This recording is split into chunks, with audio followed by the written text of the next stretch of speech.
Meta, the biggest virtual platform of all time, has been facing some serious devaluation and stock crash, and it looks like Zuckerberg's billion-dollar idea is going down the hill. What went wrong? Keep watching to find out about the latest updates of Meta headquarters. But first, hit the subscribe button and give this video a thumbs up while you're at it. The public and the media quickly called attention to Facebook's CEO Mark Zuckerberg's scarcely disguised attempt to distance the company from a barrage of negative headlines when he revealed that the company would be rebranding under the name Meta. The Facebook papers and Cambridge Analytica meant that Mark Zuckerberg's brand needed a new name and a new public opinion. The name change was logical when combined with the fact that Facebook was actually losing daily active members for the first time. Initially, when Meta announced the name change and the concept of a virtual world, the online community was left confused because they had no idea what Zuckerberg meant in his launch video. People could see animations and avatars in a virtual world. Many people called the company out on its attempts of tying people up with screens and completely cutting them off with the real world. In the next decade, he thinks most people will be spending time in a fully immersive, 3D version of the internet that spans not just Meta's hardware, such as the Quest, but devices made by others, reported The Verge. Given the continuous popularity of Meta's wide range of social networking services, such as Instagram and WhatsApp, the transition into VR was a little confusing, but the plot was still clear. Meta is seeking to seize a complete industry, not simply the social dominance Facebook had in the 2000s and 2010s. Additionally, Meta is still aiming to maintain permanent public monitoring for the sake of capitalist consumption, continuing the sinister traditions of Facebook's past. As several people have noted, it's crucial to understand that Neal Stephenson's novel Snow Crash, which introduced the term metaverse, did so in the 1990s. According to a definition compiled by Wagner James Au, a VR researcher and author of the upcoming book Why the Metaverse Matters, From Second Life to Meta and Beyond, a guide by its first embedded journalist, is described as a vast, immersive virtual world simultaneously accessible by millions of users.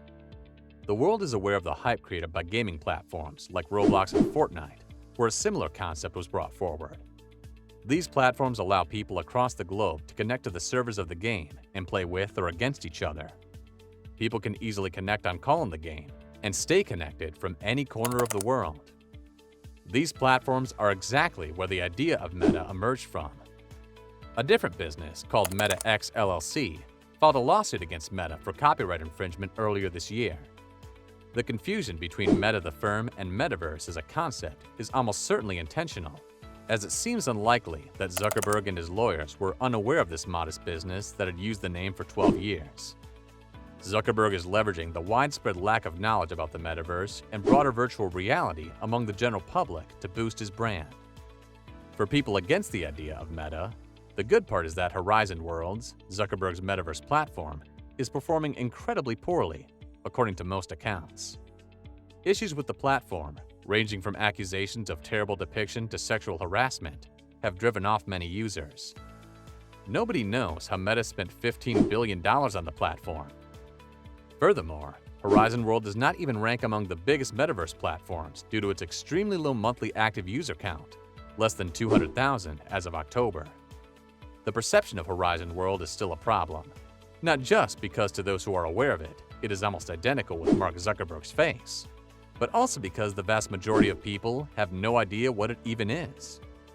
Technology is already hard enough to understand for the older generations, and something as complicated as metaverse is only going to make things worse for them. Those users might actually leave these social media platforms and stick to easier, conventional ways of connecting. This would obviously lead to a further reduced count of users on the platform. People's connections to their friends and family are Facebook's dealmaker. Many people utilize it to keep their networks informed about their life, while also updating them. It continues to be one of the top social media platforms because of this characteristic. But regardless of the platform's corporate identity, many people have an unfavorable opinion of it due to the numerous mistakes Facebook has made over the years that ultimately led to the redesign.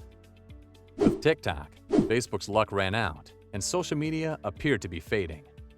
Another purchase, Oculus in 2014, was the first step into the metaverse and a fresh take on the traditional tactic of acquiring an entire sector.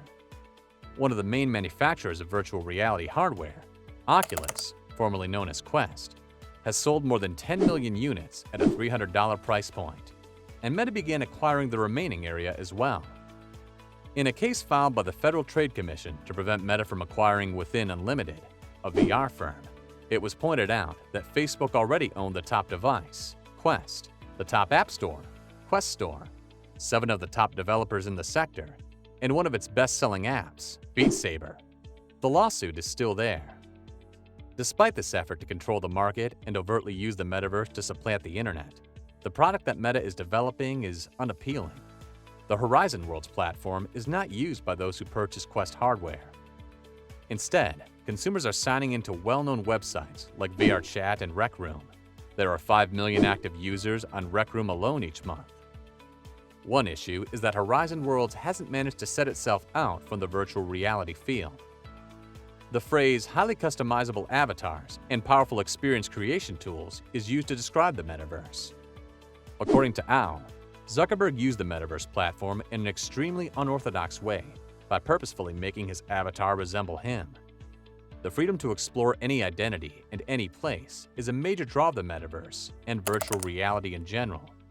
The urge to create yet another workspace, as seen in the Horizon Workrooms branch, is another problem.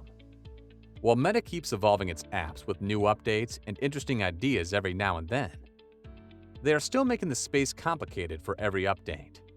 Facebook has ended up making every app look like TikTok. Instagram has back-to-back videos in the form of Reels. Facebook has a watch, where videos line up one after the other, depending on user preference. The company is no longer focusing on innovation, but merely pushing around competition. Zuckerberg has bet the future of his metaverse platform with billions of dollars and all his faith. He has stacked his future on the same plan of eliminating competitors and controlling the VR market. However, Zuckerberg's ideas are becoming obsolete as Facebook's user base and the world are maturing. He used to understand what people needed and how they wanted to connect, but now he believes an office conference room will do the trick. What's also surprising is that initially Meta got all the hype it wanted. Zuckerberg diverted public attention to the new idea and pulled his brand back from a massive loss during COVID. But now, when people expect something out of the brand, the end result is merely a name change. It's obvious that people won't be spending on expensive VR gadgets just to attend an office conference. All of his ideas were very well valid when the lockdown was in play, but now that the streets are bustling again, we know that this deal is not going anywhere. Do you think if Meta continues like this, it would have a bright future?